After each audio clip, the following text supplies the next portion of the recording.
প্রিয় মাধ্যমিক পরীক্ষার্থীরা, আমরা এখন এই ভিডিওতে তোমাদের বিদ্যালয় থেকে দেওয়া টেস্ট পেপারস এর গণিতের এই 421 পাতার 11 দাগের এই 1 নম্বর জ্যামিতিক প্রশ্নটি বা সম্পাদ্যটি আমরা এখন খুবই সহজ সরলভাবে আলোচনা করে অঙ্কন করব। তো প্রিয় শিক্ষার্থীরা, আমরা প্রথমে প্রশ্নটি একটু ভালোভাবে পড়ি। প্রশ্নে এখানে আমাদের দেওয়া রয়েছে ABC একটি ত্রিভুজ অঙ্কন করো যার BC 7 সেমি, AB 5 সেমি এবং AC 6 সেমি। ABC ত্রিভুজটির পরিবৃত্ত অঙ্কন করো। কেবলমাত্র অঙ্কন চিহ্ন দিতে হবে। ঠিক আছে, খুবই সহজ। আমাদের এখানে একটি ত্রিভুজ অঙ্কন করতে বলা হয়েছে। ত্রিভুজের 3টি বাহুর দৈর্ঘ্য দেওয়া রয়েছে। তারপর এই ত্রিভুজের আমাদের পরিবৃত্ত অঙ্কন করতে বলা হয়েছে। তোমরা মনোযোগ সহকারে দেখো, অবশ্যই তোমরা ভালোভাবে বুঝতে পারবে। তো প্রিয় শিক্ষার্থীরা, আমরা প্রথমে প্রশ্নে দেওয়া ত্রিভুজের 3টি বাহুর দৈর্ঘ্যের পরিমাপ নেই। ঠিক আছে, প্রথম পরিমাপটি হচ্ছে এই যে 7 সেমি, এই যে শূন্যের বড় দাগ, এই 7-এর বড় দাগ, এই 2 বিন্দু যুক্ত। এই দ্বিতীয় পরিমাপটি হচ্ছে এই 5 সেমি, একইভাবে তৃতীয় পরিমাপটি হচ্ছে 6 সেমি, 2 বিন্দু যুক্ত। প্রথমটি হচ্ছে BC 7 সেমি, তৃতীয়টি হচ্ছে AB 5 সেমি, তৃতীয়টি হচ্ছে AC 6 সেমি।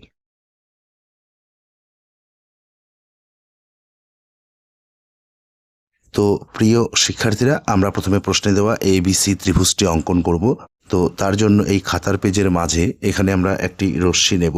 রশ্মিটি আমরা অবশ্যই BC বাহু 7 সেমির থেকে বড় নেব। ঠিক আছে, দেখো এই আমরা প্রায় 10 সেমির মতো নিলাম। বাঁ দিকে এখানে বিন্দু করব, বিন্দু করে এখানে আমরা নাম দেব B। ডান দিকে রশ্মির চিহ্ন, বিন্দু করে নাম দেই X।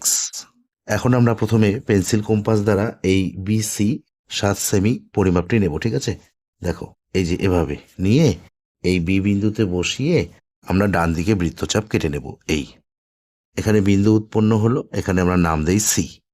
এরপর আমরা পেন্সিল কম্পাস দ্বারা এই AB 5 সেমির পরিমাপটি নেব। ঠিক আছে, দেখো এই যে এভাবে নিয়ে এই B বিন্দুতে বসিয়ে উপরে একটি বৃত্তচাপ কাটব। এই ঠিক আছে, এরপর পেন্সিল কম্পাস দ্বারা আমরা এই AC 6 সেমির পরিমাপটি নেব। দেখো এই যে এভাবে নিয়ে এই C বিন্দুতে বসিয়ে এই বৃত্তচাপের উপরে আরেকটি বৃত্তচাপ কাটবো। এই দুটি বৃত্তচাপ এখানে পরস্পর ছেদ করলো, ফলে বিন্দু উৎপন্ন হলো। এই বিন্দুর নাম দেব আমরা A। এখন আমরা স্কেল দ্বারা এই A আর C প্রথমে যুক্ত করি। এই একইভাবে এই A আর B বিন্দু যুক্ত করি। এই AB হচ্ছে প্রশ্নে দেওয়া রয়েছে AB 5 সেমি, এই BC হচ্ছে 7 সেমি আর AC হচ্ছে 6 সেমি। তো প্রিয় শিক্ষার্থীরা, আমরা এই ABC ত্রিভুজটি অঙ্কন করলাম। ঠিক আছে, এখন আমরা এই ত্রিভুজের পরিবৃত্ত অঙ্কন করব। তো পরিবৃত্তটি অঙ্কন করার জন্য এই ত্রিভুজের আমরা প্রথমে এই AB আর BC এই দুটি বাহুকে সমদ্বিখণ্ডিত করব, বা এই দুটি বাহুর লম্ব সমদ্বিখণ্ডক অঙ্কন করব। ঠিক আছে, তো আমরা প্রথমে এই BC বাহুটিকে সমদ্বিখণ্ডিত করি বা লম্ব সমদ্বিখণ্ডক অঙ্কন করি। তো দেখো, তার জন্য পেন্সিল কম্পাসের আমরা এই কাঁটাটি প্রথমে C বিন্দুতে বসাবো, বসিয়ে এই BC বাহুর অর্ধেকের বেশির পরিমাপ নেব। ঠিক আছে, আনুমানিক ধরি এখানে অর্ধেক, তার থেকে একটু বেশি। এই যে এভাবে নিয়ে কাঁটাটি আমরা এই C বিন্দুতে বসিয়ে রাখবো, রেখে উপরে একটি বৃত্তচাপ কাটবো এবং নিচে একটি বৃত্তচাপ কাটবো। এই পরিমাপটি আমরা এই B বিন্দুতে বসাবো, বসিয়ে উপরের বৃত্তচাপের উপরে আরেকটি বৃত্তচাপ এবং নিচের বৃত্তচাপের উপরে আরেকটি বৃত্তচাপ। এই যে এখানে বিন্দু উৎপন্ন হলো, এই বিন্দুর নাম দেই আমরা P। এখানে বিন্দু উৎপন্ন হলো, এই বিন্দুর নাম দেই আমরা Q। এখন আমরা স্কেল দ্বারা এই P আর Q বিন্দু দুটি যুক্ত করে দেব। এই একইভাবে আমরা এই AB বাহুটিকেও সমদ্বিখণ্ডিত করব, বা AB বাহুর লম্ব সমদ্বিখণ্ডক অঙ্কন করব। তার জন্য আমরা এই AB বাহুর দৈর্ঘ্যের আনুমানিক এখানে অর্ধেক, তার থেকে একটু বেশির পরিমাণ নিলাম। এই যে এভাবে, ঠিক আছে, নিয়ে কাঁটাটি আমরা এই B বিন্দুতে বসিয়ে রাখলাম, রেখে বাঁ দিকে বৃত্তচাপ, ডান দিকে বৃত্তচাপ। এই পরিমাপটি এই A বিন্দুতে বসাতে হবে, বসিয়ে এই বৃত্তচাপের উপরে আরেকটি বৃত্তচাপ এবং এই বৃত্তচাপের উপরে আরেকটি বৃত্তচাপ। এই এই যে এখানে বিন্দু উৎপন্ন হলো এবং এখানে বিন্দু উৎপন্ন হলো। এই বিন্দুর নাম দিই আমরা R, আর এই বিন্দুর নাম দিই আমরা S। একইভাবে আমরা এই আর এস বিন্দু দুটি যুক্ত করে দেব। এই যুক্ত করে আমরা এবি বাহুর লম্ব সমদ্বিখণ্ডকটি অঙ্কন করলাম, ঠিক আছে।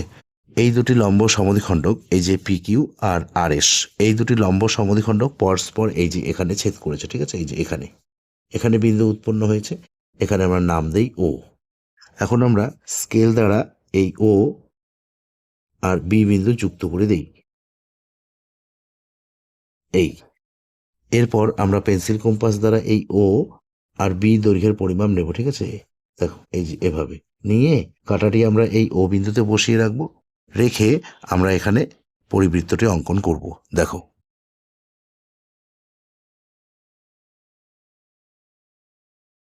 এই তো প্রিয় শিক্ষার্থীরা, আমরা এই যে এ বি সি ত্রিভুজের পরিবৃত্তটি অঙ্কন করলাম। এখন আমরা এই চিত্রটির নিচে বা সম্পাদ্যটির নিচে একটি লাইন ভালোভাবে সাজিয়ে লিখব।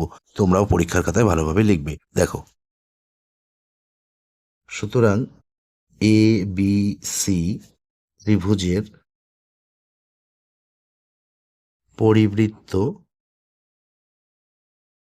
অঙ্কন করা হলো, যার পরিবেশার্ধ, এই ও বি হচ্ছে পরিবেশার্ধ, ও বি সমান, ও বির দৈর্ঘ্য আমরা স্কেল দ্বারা মেপে নেব 3.6 সেমি। 3.6 সেমি প্রায়।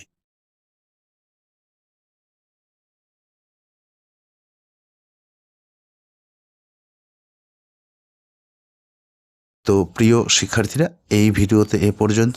ধন্যবাদ।